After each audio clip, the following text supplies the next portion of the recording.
નમસ્કાર દર્શક મિત્રો, સંદેશના ડિજિટલ પ્લેટફોર્મમાં હું સુભાષ તમારું સ્વાગત કરું છું.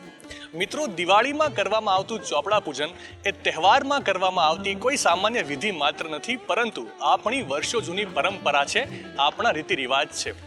ચોપડા પૂજન એ આપણી ધાર્મિક પરંપરાનો એક ભાગ છે, જેમાં દિવાળીના દિવસે વેપારીઓ માં લક્ષ્મીની પૂજા કરે છે અને વેપાર ધંધામાં બરકત થાય એ માટે ભગવતીને પ્રાર્થના કરે છે. અને એટલા માટે જ આજે હું આવી ગયો છું SMVS સ્વામિનારાયણ ધામ ખાતે ચોપડા પૂજનના ભવ્ય ઉત્સવનો સાક્ષી બનવા માટે. તો ચાલો મિત્રો, આપ સૌ પણ મારી સાથે જોડાઈ જાઓ. મિત્રો, અત્યારે આપણી સાથે અગ્રણી સ્વયંસેવક અને વેપારી બંધુ હિરેનભાઈ સોની હાજર છે. એમની સાથે આપણે સીધી વાત કરીશું.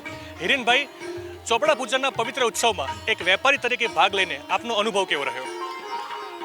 ધંધામાં એકાઉન્ટ વસ્તુ છે એ ખૂબ જ મહત્ત્વનો ભાગ ભજવે છે અને ધંધાની શરૂઆત જો ચોપડા પૂજનથી કરીએ તો ચોપડા પૂજન આપણે કોની જોડે કરાવીએ છીએ તો આજે અમારે અહીંયા ચોપડા પૂજન ભગવાન સ્વામિનારાયણના સાનિધ્યમાં અને અમારા સંસ્થાના વડા અને અમારા વહાલા ગુરુવર્ય પરમ પૂજ્ય સ્વામીશ્રીના દિવ્ય હસ્તે ચોપડા પૂજન આજે અહીંયા થયું છે.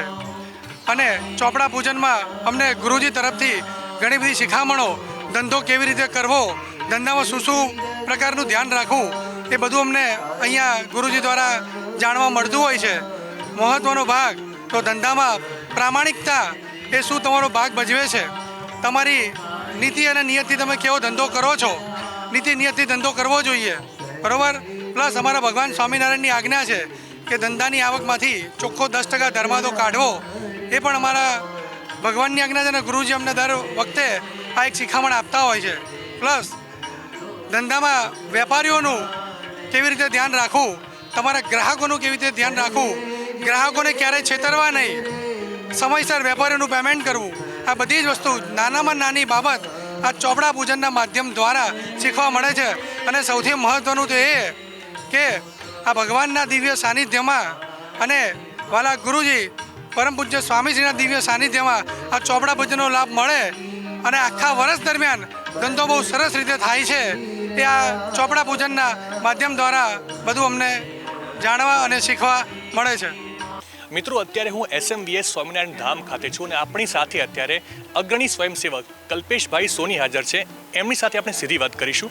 કલ્પેશભાઈ, હિન્દુ પરંપરા મુજબ આપણા તહેવારોમાં અને ખાસ કરીને દિવાળીમાં ચોપડા પૂજનનું આટલું મહત્ત્વ શા માટે હોય છે?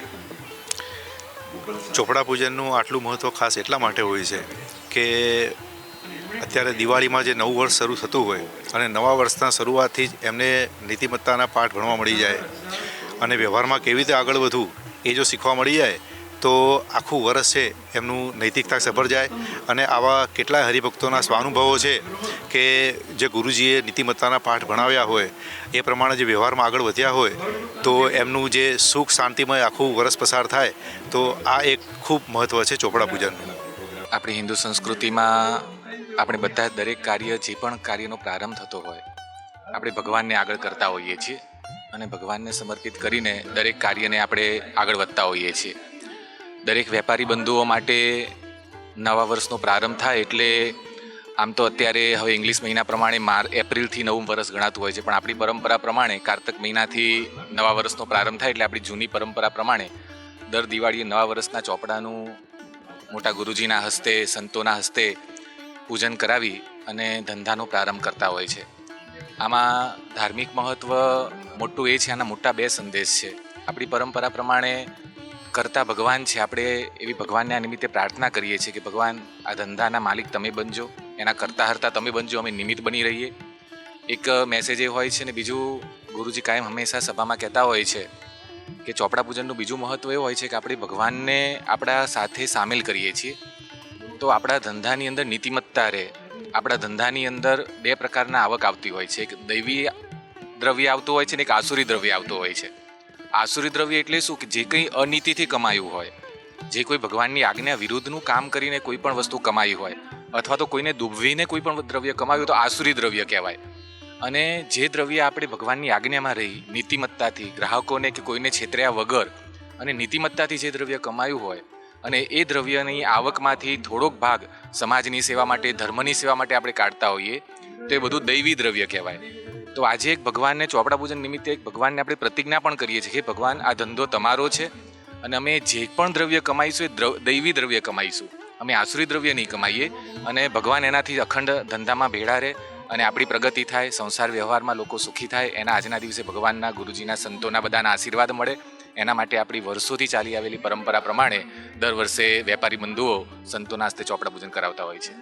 મિત્રો, શાસ્ત્રો અનુસાર દિવાળીનો દિવસ માં લક્ષ્મી, માં સરસ્વતી અને ભગવાન ગણેશની પૂજા કરવા માટે, એમના આશીર્વાદ મેળવવા માટે સૌથી મહત્વપૂર્ણ દિવસ માનવામાં આવે છે. જો આ ત્રિદેવના આશીર્વાદ મળી જાય તો વેપાર ધંધામાં હંમેશા બરકત થાય છે. અને એટલા માટે જ દિવાળીના પાવન પર્વ પર નાના મોટા વેપારીઓ માં ભગવતી લક્ષ્મીની પૂજા કરે છે અને ચોપડા પૂજન કરે છે. આશા રાખું છું કે આવનારા નવા વર્ષમાં માં લક્ષ્મીની કૃપા આપ સૌ પર થાય અને આપ સૌ વેપાર ધંધામાં પ્રગતિ કરો. બસ મિત્રો, આવી જ સરસ મજાની સફરના સાથી બનીને સંદેશ સાથે અમે આપને મળતા રહીશું. અને હા, દેશ દુનિયાની તમામ અપડેટ માટે આપ જોડાયેલા રહેજો સંદેશ ડિજિટલ સાથે.